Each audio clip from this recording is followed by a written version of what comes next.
నమస్కారం PVB news కి స్వాగతం. హెడ్లైన్ చూద్దాం.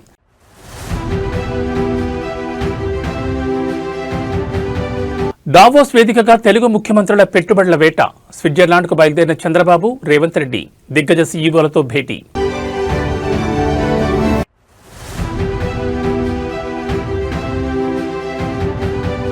మేడారంలో హైటెక్ నిఘా. తెలంగాణ కేబినెట్ కీలక నిర్ణయాలు. జాతరలో ఏఐ డ్రోన్లు, జియో ట్యాగ్ల నిఘా.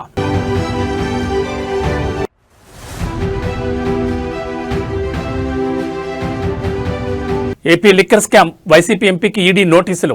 ఈ నెల 23న విచారణకు రావాలని మిథున్ రెడ్డికి ఆదేశం.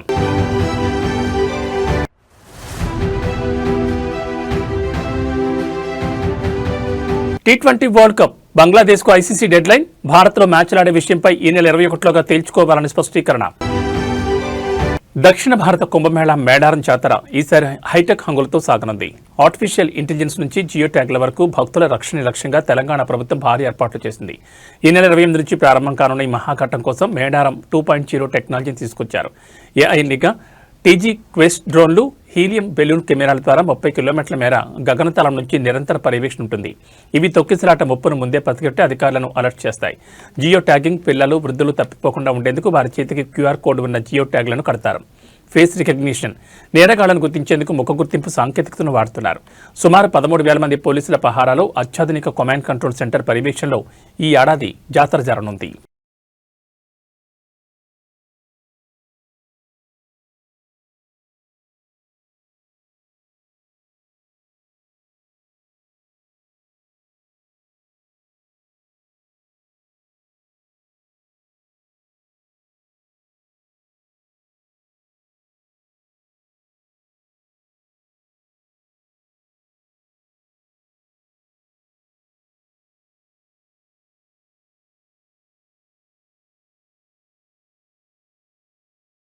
చరిత్రలో తొలిసారిగా మేడారం వేదికగా జరిగిన తెలంగాణ కేబినెట్ భేటీ ముగిసింది. ముఖ్యమంత్రి రేవంత్ రెడ్డి అధ్యక్షతన జరిగిన ఈ సమావేశంలో మున్సిపల్ ఎన్నికలు, గోదావరి పుష్కరాలు, మెట్రో విస్తరణపై ప్రభుత్వం కీలక నిర్ణయాలు తీసుకుంది. మున్సిపల్ ఎన్నికల నగారాకు సంబంధించి రాష్ట్ర వ్యాప్తంగా గడువు ముగిసిన 116 మున్సిపాలిటీలు, 7 కార్పొరేషన్లలో త్వరలోనే ఎన్నికలు నిర్వహించాలని కేబినెట్ నిర్ణయించింది. రిజర్వేషన్లు ఖరారైన నేపథ్యంలో త్వరలోనే షెడ్యూల్ విడుదల కానుంది. గోదావరి పుష్కరాలు 2027లో జరిగే పుష్కరాల కోసం ఇప్పటి నుంచి ఏర్పాట్లు ప్రారంభించారు. బాసార్ నుంచి భద్రాచలం వరకు టెంపుల్ సర్క్యూట్ను శాశ్వత ప్రాతిపదికన అభివృద్ధి చేయనున్నారు. హైదరాబాద్ మెట్రో ఫేజ్ 2 విస్తరణకు సంబంధించి భూసేకరణ కోసం 2,787 కోట్ల కేటాయింపులకు మంత్రివర్గం ఆమోదం తెలిపింది. ములుగు జిల్లా రైతాంగం కోసం పొట్లాపూర్ ఎత్తిపోతల పథకానికి కేబినెట్ గ్రీన్ సిగ్నల్ ఇచ్చింది. వీటితో పాటు రాష్ట్ర వ్యాప్తంగా 14 ప్రాంతాల్లో ప్రభుత్వ సంస్థలకు భూముల కేటాయింపుపై కూడా కేబినెట్ నిర్ణయం తీసుకుందని మంత్రులు వెల్లడించారు.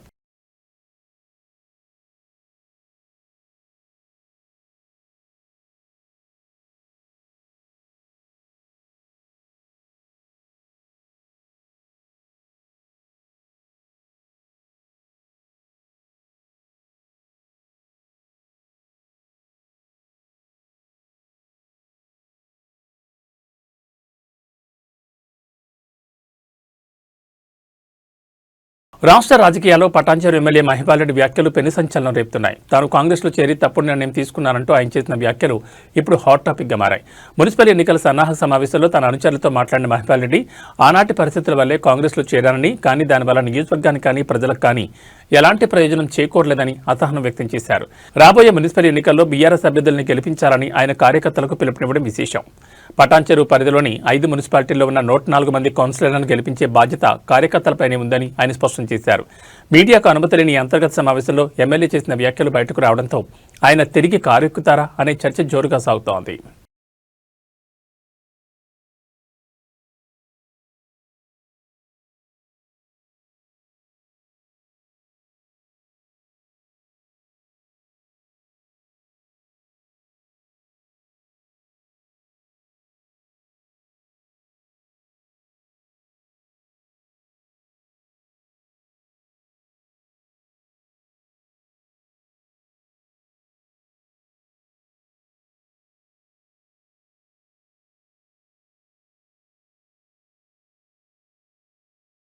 మేడారం సమ్మక్క సారలమ్మ ఆలయ ప్రాంగణంలో అభివృద్ధి పనులను ముఖ్యమంత్రి రేవంత్ రెడ్డి ప్రారంభించారు. కుటుంబ సభ్యులతో కలిసి వనదేవతలను దర్శించుకుని మొక్కులు తీర్చుకున్నారు. 251 కోట్లతో ఆధునీకరించిన గద్దెలు ఆలయ ప్రాంగణాన్ని సీఎం ప్రారంభించారు. ఈ సందర్భంగా అభివృద్ధి పనుల పైలాన్ని ఆవిష్కరించారు.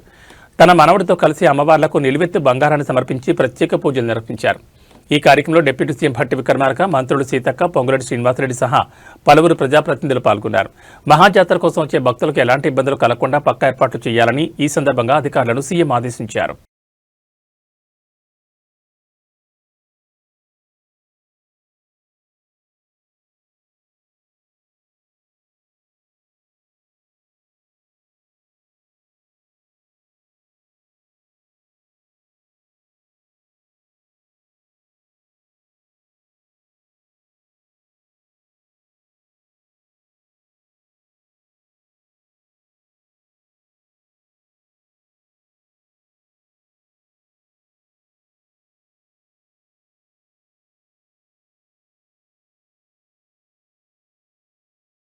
తెలుగు రాష్ట్రాలకు భారీగా పెట్టుబడులను రాబట్టడమే లక్ష్యంగా ముఖ్యమంత్రులు చంద్రబాబు నాయుడు, రేవంత్ రెడ్డి స్విట్జర్లాండ్ పర్యటనకు బయలుదేరి వెళ్లారు.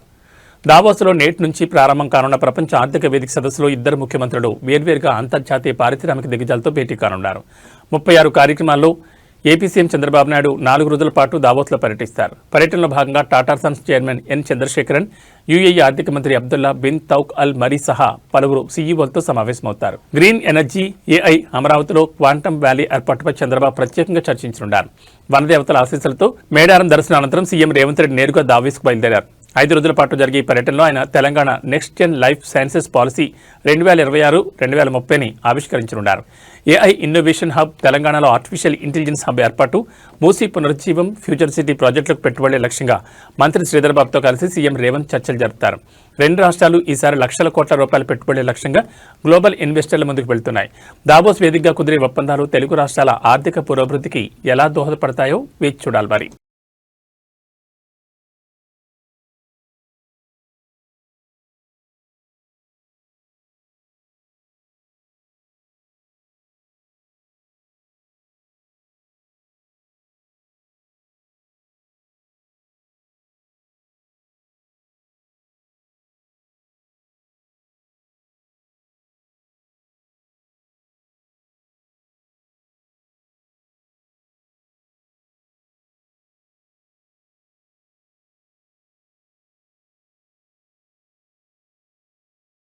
అన్నమయ్య జిల్లాలో సంక్రాంతి సంబరాలు విషాదాంతమయ్యాయి. పండగకు ఊరికొచ్చిన ఇద్దరు సాఫ్ట్వేర్ ఇంజనీర్లు అతిగా మద్యం సేవించి ప్రాణాలు కోల్పోయారు. కంబవారిపల్లి మండలం బండవడ్డిపల్లిలో ఈ ఘోరం జరిగింది. చెన్నై, బెంగళూరు సాఫ్ట్వేర్ ఉద్యోగాలు చేస్తున్న మణికుమార్, పుష్పరాజ్ పండగ సెలవుల కోసం స్వగ్రామానికి వచ్చారు. శనివారం సాయంత్రం స్నేహితులతో కలిసి జరిగిన పార్టీ వీరి ప్రాణాల మీద తెచ్చింది. పోటీపడి తాగడమే వీరికి శాపమైంది. శనివారం మధ్యాహ్నం నుంచి సాయంత్రం వరకు మణికుమార్, పుష్పరాజ్ ఇద్దరు పోటీపడి 19 బీర్ టిన్లు తాగినట్లు పోలీసులు గుర్తించారు. అతిగా మద్యం సేవించడం వల్ల శరీరంలో నీటి శాతం తగ్గి తీవ్ర అస్వస్థతకు గురయ్యారు. ఆసుపత్రికి తరలిస్తుండగానే మణికుమార్ మృతి చెందగా చికిత్స పొందుతూ పుష్పరాజ్ ప్రాణాలు విడిచారు. తొలుత కల్తీ మద్యం వల్ల చనిపోయారని ప్రచారం జరిగినప్పటికీ అతిగా తాగడం వల్లే ఈ మరణాలు సంభవించాయని రాయచోటి డీఎస్పీ కృష్ణమోహన్ స్పష్టం చేశారు. పండగ పూట ఇద్దరు యువజనులు మృతి చెందడంతో ఆ గ్రామంలో విషాద ఛాయలు అలుముకున్నాయి. మణికుమార్కు భార్య, 2 ఏళ్ల కుమారుడు ఉండగా పుష్పరాజ్కు ఇంకా పెళ్లి కాలేదు.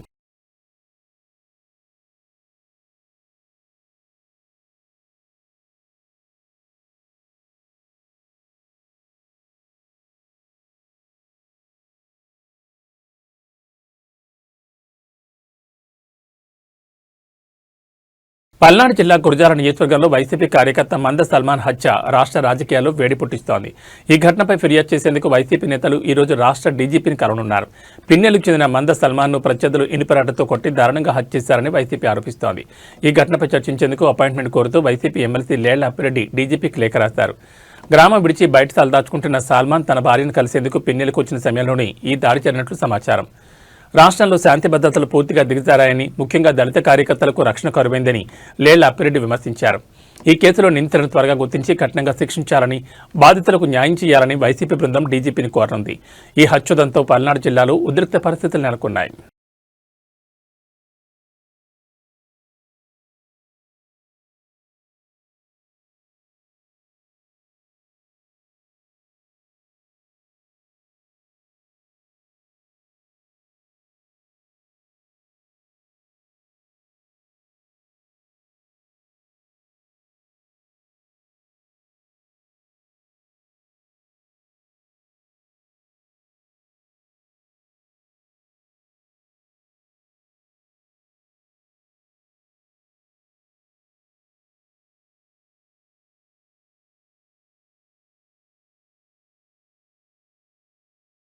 ఆంధ్రప్రదేశ్ లిక్కర్ స్కామ్ కేసులో ఎన్ఫోర్స్మెంట్ డైరెక్టరేట్ దర్యాప్తును వేగవంతం చేసింది. ఇప్పటికే విజయసాయిరెడ్డికి నోటీసులు జారీ చేసిన ఈడీ తాజాగా వైసీపీ ఎంపీ మిథున్ రెడ్డిని విచారణకు రావాల్సిందిగా ఆదేశించింది. ఈ నెల 23 తేదీన ఢిల్లీలోని ఈడీ కార్యాలయంలో విచారణకు హాజరు కావాలని మిథున్ రెడ్డికి నోటీసులు పంపారు.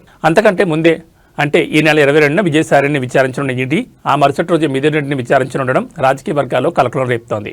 గతంలో ఇదే కేసులో మిథున్ రెడ్డిని సిట్ అరెస్ట్ చేయగా ఆయన రాజమహేంద్రవరం జైల్లో రిమాండ్ ఖైదీగా ఉండి బెయిల్పై విడుదలయ్యారు. ఇప్పుడు ఈ కేసులో మనీ లాండరింగ్ కోణంలో ఈడీ లోతుగా విచారించే అవకాశం ఉంది. వరుసగా ఇద్దరు కీలక వైసీపీ నేతలకు ఈడీ నోటీసులు అందడంతో ఏపీ రాజకీయాలు మరోసారి వేడెక్కాయి.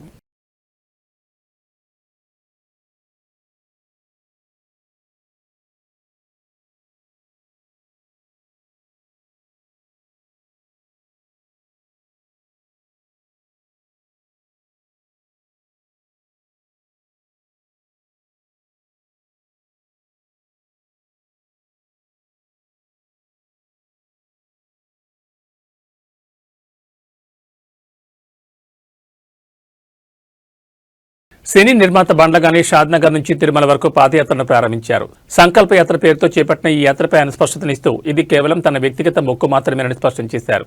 గత వైసీపీ ప్రభుత్వ హయాంలో ఏపీ సీఎం చంద్రబాబు అరెస్ట్ అయినప్పుడు తాను తీవ్రంగా కలత చెందారని బండ్ల గణేష్ తెలిపారు. ఆయన జైలు నుంచి క్షేమంగా బయటకు వస్తే తిరుమలకు పాదయాత్రగా వస్తానని అన్నారు. మొక్కున్నట్లు వివరించారు. ఈ యాత్రకు ఏ రాజకీయ పార్టీతోనూ సంబంధం లేదని, చంద్రబాబుపై ఉన్న అభిమానంతోనే ఈ అడుగు వేస్తున్నారని ఆయన పేర్కొన్నారు. చంద్రబాబు 52 రోజుల తర్వాత జైలు నుంచి విడుదలైనందున ఇప్పుడు ఆ 7 కొండల వారికి మొక్కు చెల్లించుకుంటున్నారని, దీనిని కేవలం ఒక భక్తి యాత్రగా మాత్రమే చూడాలని ఆయన విజ్ఞప్తి చేశారు. ఎన్నికల సమయంలో సైలెంట్ గా ఉన్న బండ్ల గణేష్ ఇప్పుడు సడన్ గా పాదయాత్ర మొదలుపెట్టడం రాజకీయ వర్గాలు ఆసక్తిని రేకెత్తిస్తోంది.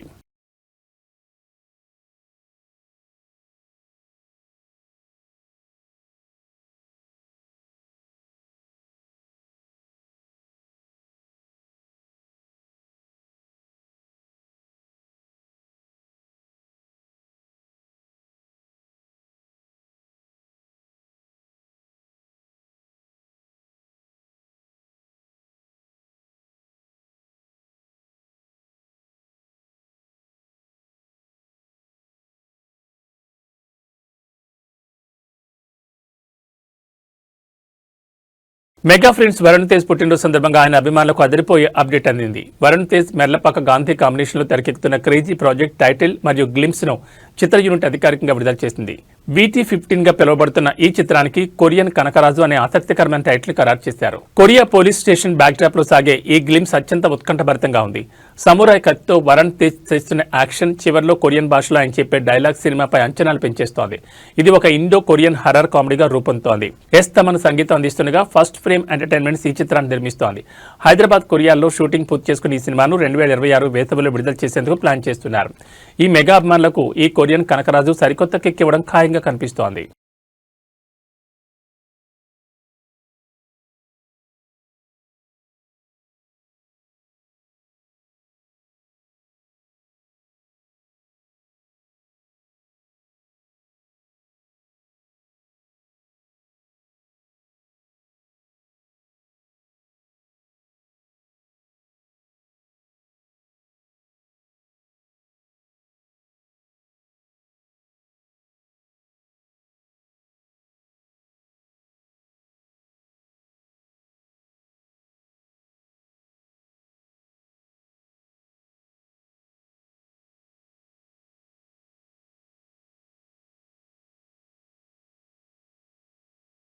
అమెరికా అధ్యక్షుడు డొనాల్డ్ ట్రంప్ సలహాదారు పీటర్ నవారో మరోసారి భారత్పై తన అక్కసు వెళ్లగట్టారు.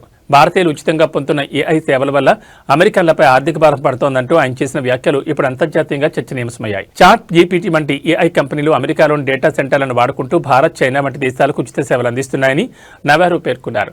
దీనివల్ల అమెరికాలో విద్యుత్ వినియోగం పెరిగి అక్కడి పౌరులపై విద్యుత్ ఛార్జీల భారం పడుతోందని ఆయన ఆరోపించారు. ఈ అంశంపై ట్రంప్ ప్రభుత్వం సీరియస్ గా ఉందని, సదరు ఏఐ కంపెనీలపై త్వరలోనే కఠిన చర్యలు తీసుకుంటామని ఆయన హెచ్చరించారు. గతంలో కూడా భారత్ను హైటెక్స్ నేషన్ అని విమర్శించడమే కాకుండా రష్యా నుంచి చమురు కొనుగోలు చేయడాన్ని బ్లడ్ పనీగా అభివర్ణించి నవారో వివాదాలకు కేంద్ర బిందువయ్యారు. భారత్ను లక్ష్యంగా చేసుకుని నవారో వరుసగా చేస్తున్న ఈ విమర్శలపై భారత విదేశాంగ శాఖ ఎలా స్పందిస్తుందో వేచి చూడాలి మరి.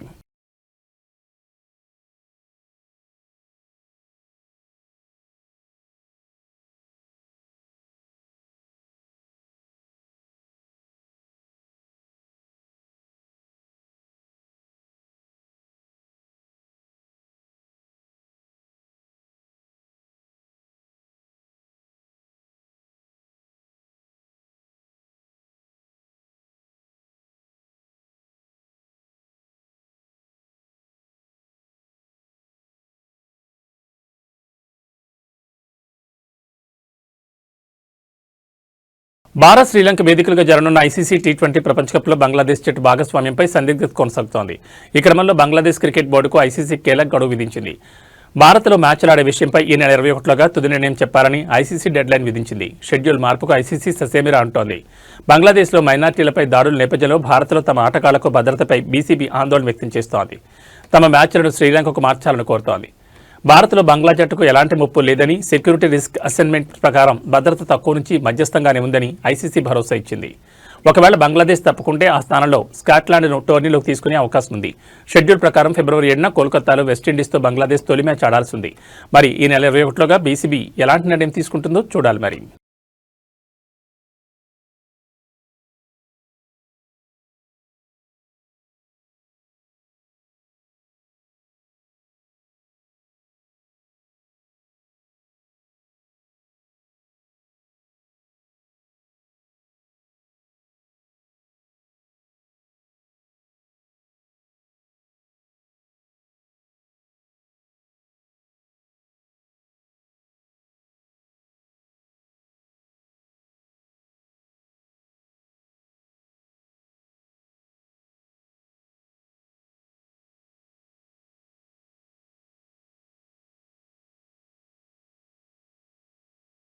అల్వాల్ సర్కిల్లోని ప్రజా సమస్యలను పట్టించుకొని జీహెచ్ఎంసీ అధికారులను వెంటనే సస్పెండ్ చేయాలని అల్వాల్ జీహెచ్ఎంసీ కార్యాలయం తాళం వేసి నిరసన తెలిపారు బీజేపీ నాయకులు. అల్వాల్ సర్కిల్లోని ప్రజా సమస్యలను పట్టించుకొని జీహెచ్ఎంసీ అధికారులను వెంటనే సస్పెండ్ చేయాలని అల్వాల్ జీహెచ్ఎంసీ కార్యాలయం తాళం వేసి జీహెచ్ఎంసీ కార్యాలయం ముందు బీజేపీ నాయకులు ధర్నా నిర్వహించారు. ఈ సందర్భంగా డిప్యూటీ కమిషనర్ను కార్యాలయంలోకి వెళ్లకుండా అడ్డగించి నిరసన తెలిపారు. ఈ సందర్భంగా వారు మాట్లాడుతూ అల్వాల్ సర్కిల్లో ఎక్కడ సమస్యలు అక్కడే ఉన్నాయని, ముఖ్యంగా చెరువుల్లో గుర్రపడెక్క పేరుకుపోయి దోమల పడితే ఎక్కువగా ఉందని, దోమల వల్ల ప్రజలు చిన్నపిల్లలు అనారోగ్య సమస్యలు ఎదుర్కొంటున్నారని తెలిపారు. అలాగే జీహెచ్ఎంసీ ప్రజావాణిలో సమస్యలపై వినతి పత్రాలు ఎన్నిచ్చినా కూడా పట్టించుకునే నాదుడే లేడని ఆవేదన వ్యక్తం చేశారు. అల్వాల్ సర్కిల్లో రోడ్లు మొత్తం గొంతలమయంగా ఉన్నాయని, అక్రమ నిర్మాణాలు జరుగుతున్నా కూడా పట్టించుకోవడం లేదని ఆవేదన వ్యక్తం చేశారు. ఈ కార్యక్రమంలో అల్వాల్ సర్కిల్ బీజేపీ నాయకులు, కార్యకర్తలు పెద్ద సంఖ్యలో పాల్గొన్నారు.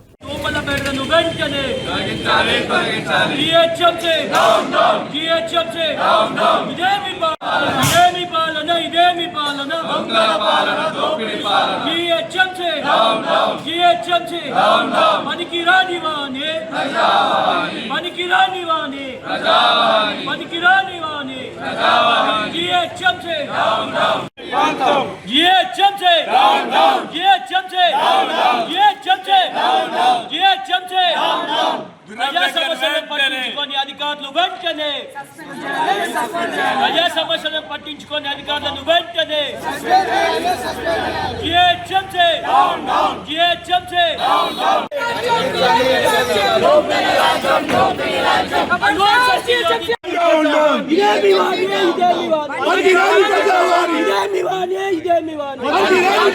ప్రజా సమస్యలను పట్టించుకొని అధికారులను వెంటనే జీహెచ్ఎంసీ ప్రజా సమస్యలను పట్టించుకొని అధికారులను వెంటనే ప్రజా సమస్యలను పట్టించుకొని అధికారులను వెంటనే ప్రజా సమస్యలను పట్టించుకొని అధికారులను వెంటనే లోని జీహెచ్ఎంసీ అవినీతి అంతం ప్రజా సమస్యలను పట్టించుకొని జీహెచ్ఎంసీ అధికారులారా ఇదేమి రాజ్యం ఇదేమి రాజ్యం ఇదేమి పాలన ఇదేమి పాలన ఇదేమి వాణి ఇదేమి వాణి చూస్తున్నాము అల్వాల్ సర్కిల్లోని మున్సిపల్ ఆఫీస్లో ఏమి పనులు జరగట్లేవు. మన దోమల బెడద మొత్తం టూ మచ్ ఉన్నది. మళ్ళీ అల్వాల్లోని ప్రతి చెరువులోని గుర్రపడెక్కలు ఇంతవరకు క్లియర్ చేస్తలేరు. ఎన్నిసార్లు ప్రజావాణిలో ఇచ్చినా కానీ ఏమి పనికిరాని పాలన అయిపోయింది. మన జిహెచ్ఎంసీ కమిషనర్ గారికి ఈరోజు ప్రత్యేకంగా విజ్ఞప్తి చేసుకుంటున్నాం. జిహెచ్ఎంసీ సెంట్రల్ కమిషనర్ గారికి అల్వాల్ సర్కిల్లోని ప్రజా సమస్యలను వెంటనే తీర్చాలని కోరుతున్నాము. అందరికీ నమస్కారం. ఈవేళ మున్సిపాలిటీ ఆఫీస్ ముందుగా మేము ధర్నా చేయడం జరుగుతుంది. ఇది అల్వాల్ సర్కిల్ ఉన్న ప్రాబ్లమ్స్ అన్ని పరిష్కారం చేయాలని పాత కమిషనర్ ఎలాగా చేయకని వెళ్ళిపోయారు.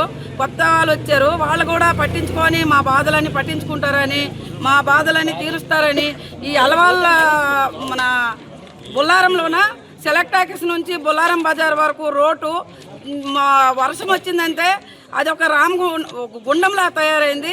అల్వాల్ హైటెన్షన్ రోడ్లో కూడా ఇక్కడ మొదలు పెడితే లాస్ట్ వరకు గుంతలు నీరు నిండిపోయి ఉన్నది. పిల్లలకు తీసుకొని వెళ్ళిన మా మహిళలు, బళ్ళతోని పిల్లల స్కూల్ నుంచి తీసుకొచ్చిన మహిళలు పడిపోవడం జరుగుతుంది.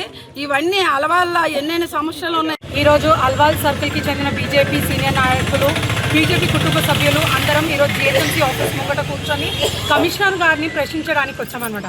ప్రజా సమస్యలు తీర్చలేని ఒక అధికారులు మీరు ఎందుకండి మాకు మరి ప్రజల దగ్గర నుంచేమో పన్నులు తీసుకుంటారు, వాళ్ళు ఏమేమి కట్టించుకోవాలో కట్టకపోతేనేమో ఫైన్లతో సహా తీసుకుంటారు. మరి ఇప్పుడు మీరు ప్రజా సమస్యలు తీర్చట్లేరు కదా, మరి అదే ఫైన్లతో సహా ప్రజలకి వాపస్ ఇస్తారా? మొన్న రేవంత్ రెడ్డి అన్నాడు కదా ఏమనేసని, బండి చలాన్లు ఏమైనా ఉంటే మన పబ్లిక్ అంట అకౌంట్ లింక్ పెట్టాలంట. మరి ఈరోజు మీరు ప్రజా సమస్యలు తీర్చలేరు కదా, తీర్చినప్పుడు మరి అధికారులు మీరు కూడా ప్రజల అకౌంట్కి డైరెక్ట్ లింక్ పెట్టండి. మీరు తీర్చలేని సమస్యల్లో మీ జీతాలు మొత్తం ప్రజలకు వాపస్ ఇవ్వండి. మన అల్వాల్ సర్కిల్ జిహెచ్ఎంసీ కార్యాలయాన్ని దిగ్బంధం చేయడం జరిగింది. ముఖ్యంగా ఒక ప్రజావాణిని పెట్టి పనికిరాని వాణి అది. ప్రజావాణిలో ఎన్నిసార్లైనా మనం ఏ విధమైన రిప్రజెంట్ చేసినా తీసుకోవడం డస్ట్బిన్ వేయడం, తీసుకోవడం డస్ట్బిన్ వేయడం, ఏ ఒక్క సమస్య పరిష్కారం చెప్పిందో అధికారులను అల్వాల్ సర్కిల్ జిహెచ్ఎంసీ తరఫున మేము ప్రశ్నిస్తున్నాం. మన సర్కిల్లో ముఖ్యమైనది దోమల బెడద, కుక్కల బెడద. ఏ విధంగా ఉందో ప్రతి ఒక్క సాయంత్రం 6 గంటలు అయితే మనం ఈ అల్వాల్ చెరువు పై నుంచి ఎవరో నడుస్తారా? అధికారులు వచ్చి మీరు మాతో వచ్చి చూడండి. అధికారులకు మేము ఒక్కటే విజ్ఞప్తి చేస్తున్నాం, ప్రజావాణిని పెట్టిరు, అది పనికిరాని వాణి అయిపోయింది. ప్రజా సమస్యలు పట్టించుకొని అధికారులు మీకెందుకు? ప్రజలు కట్టే పన్నులతోనే జీతాలను తీసుకొని అధికారులారా ప్రజా సమస్యలు పట్టించుకోవడంలో ముందుండాలని ప్రతి ఒక్కరికి అల్వాల్ సర్కిల్ బీజేపీ తరఫున హెచ్చరిస్తున్నాం. రాబోయే రోజుల్లో మీరు రోడ్ల పైన గుంతలు పూడ్చరు. ఈరోజు అల్వాల్ సర్కిల్ 3 డివిజన్ల నుంచి మన 3 ప్రెసిడెంట్లు అజయ్ రెడ్డి, శ్రీధర్ రెడ్డి, కార్తిక్ గారు, మేము సర్కిల్ సీనియర్లు అందరూ వచ్చి మేము ధర్నా ఎందుకు చేస్తున్నామంటే, అల్వాల్ చెరువులోని గుర్రపు డేకకు 32 లక్షల రూపాయలు శాంక్షన్ అయింది. అవి ఎక్కడ వినిపారు నిధులు తెలియదు. అదే ఓల్డ్ అల్వాల్ చెరువు కూడా 30 లక్షలు శాంక్షన్ అయ్యి అవి కూడా ఎక్కడ తెలియదు. హైటెన్షన్ రోడ్డు పంచిన 4,28,00,000 శాంక్షన్ అయింది. శాంక్షన్ కూడా 4 months అవుతుంది. అవి కూడా డైవర్ట్ అవుతున్నాయి మాకు తెలిసిన విషయము. ఇంకోటి సెలెక్టాస్ నుంచి కల్లుకొంపటి వరకు రోడ్డు అస్తవ్యస్తం తయారైంది. రాత్రిపూట చాలా కింద పడిపోయి చనిపోవడం జరిగింది కొన్ని జాగ్రత్తలో. ప్రజావాణి ప్రతి వారం కూడా మేము కంప్లైంట్ ఇస్తూనే ఉన్నాము, ఏది పట్టించుకోవడం లేదు. మళ్ళీ ప్రజావాణి ఎందుకు ఉందో మాకు అర్థమైతే లేదు. ఏది చెప్పినా ప్రజలు ఇబ్బంది పెడుతున్నారు. ప్రతి కాలనీ ప్రెసిడెంట్ మాకు వచ్చి కంప్లైంట్ జరిగింది, మీరైనా పట్టించుకోరు, బీజేపీ తరఫు నుంచి కనీసం మాకు హెల్ప్ చేయాలని చెప్తే ఈరోజు వాళ్ళ తరఫు నుంచి మేము ఇవి బులెటిన్ విశేషాలు. మరో బులెటిన్లో మళ్ళీ కలుసుకుందాం. నమస్కారం.